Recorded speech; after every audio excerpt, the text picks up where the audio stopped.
Hi friends, it's Rabbi Jenny Solomon here at Beth Myers Synagogue with a Mincha moment. So I am deep in preparation for Rosh Hashanah and Yom Kippur, as hopefully many of you are as well. And just this past week I was kibitzing, I was schmoozing with somebody at Shabbat lunch who was asking me about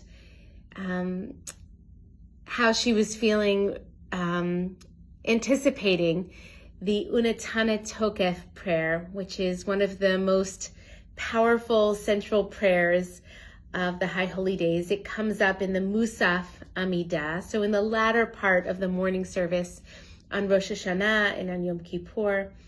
And it is that prayer in which we chant, who will live and who will die. Of course, we chant it in Hebrew, but the translation is right there.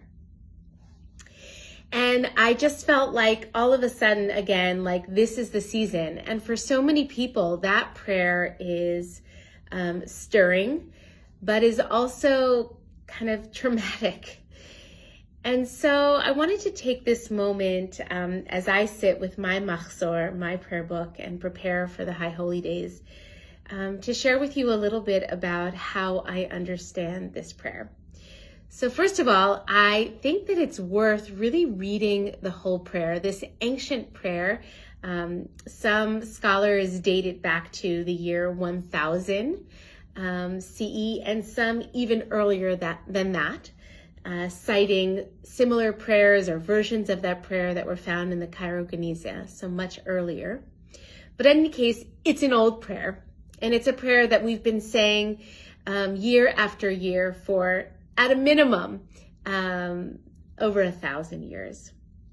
And I think that it's useful to actually take a moment to read the whole prayer. And if you don't have a machzor or prayer book at home, you can easily Google it, because I have the sense that people hear that line, who shall live and who shall die, and they hear nothing else because it's terrifying, which is understandable. So again, I wanted to share a little bit about how I understand this prayer within its kind of whole context. So the first thing that always comes up for me in this prayer is really just naming how fragile life is, how in just one moment, our lives can change in dramatic and irreparable ways.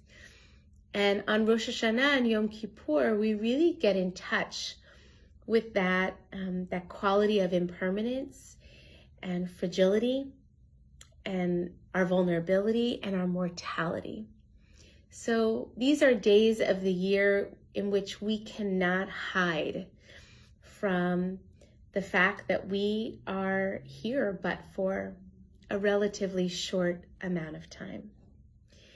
We also in this prayer talk about the idea of God as a shepherd and each one of us a sheep, which I think is an incredibly beautiful image in which we imagine that we are cared for and counted uniquely, each one of us, by the divine.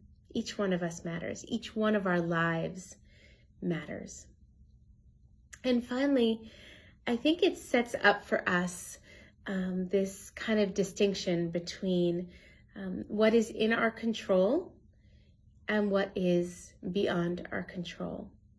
So I don't know about you, but I typically move through my day under the illusion, at least most of the time, that I'm in charge of my life, that I get to make decisions, and that I am sort of in the driver's seat of this experience that I call life. And while there are some things in my control, which the prayer names, namely tefillah, prayer, service, divine service, teshuvah, repentance, coming home, growth, becoming my best self, alignment with the divine will, and tzedakah, doing acts of justice and righteousness with my financial resources, but also with my very being, with my time, with my feet, with my hands. So tefillah, teshuvah, tzedakah, those are the things that are in my control, that I can do. How long I live, when this life in this plane of existence comes to an end, that's in God's hands, however you might understand that. At least that's the way it should be. And so I think it's really, as we move through this season, and many of us are holding in our hearts those who are ill, who are sort of teetering on that precipice between life and death. Many of us are thinking about our own mortality, how we want to be living, how brief this time actually is that we're here on earth.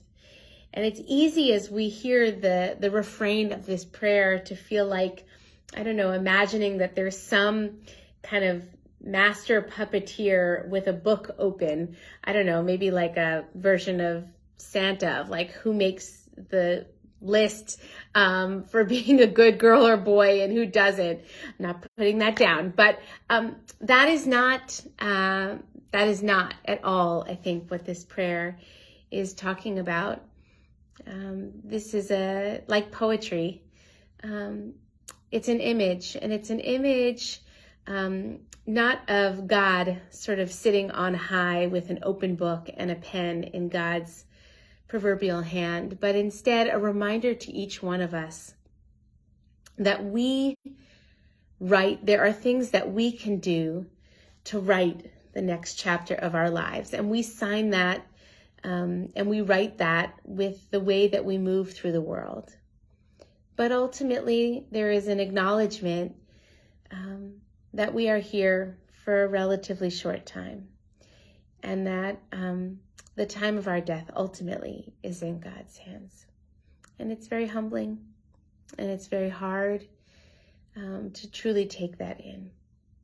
So I hope that instead of it feeling just very scary and dissonant to hear this prayer in the days ahead, that we might look at it instead as a reminder of what we can do and of building and cultivating acceptance for what is actually beyond our control. That's what I think these days are about. Shalom. Peace, everyone.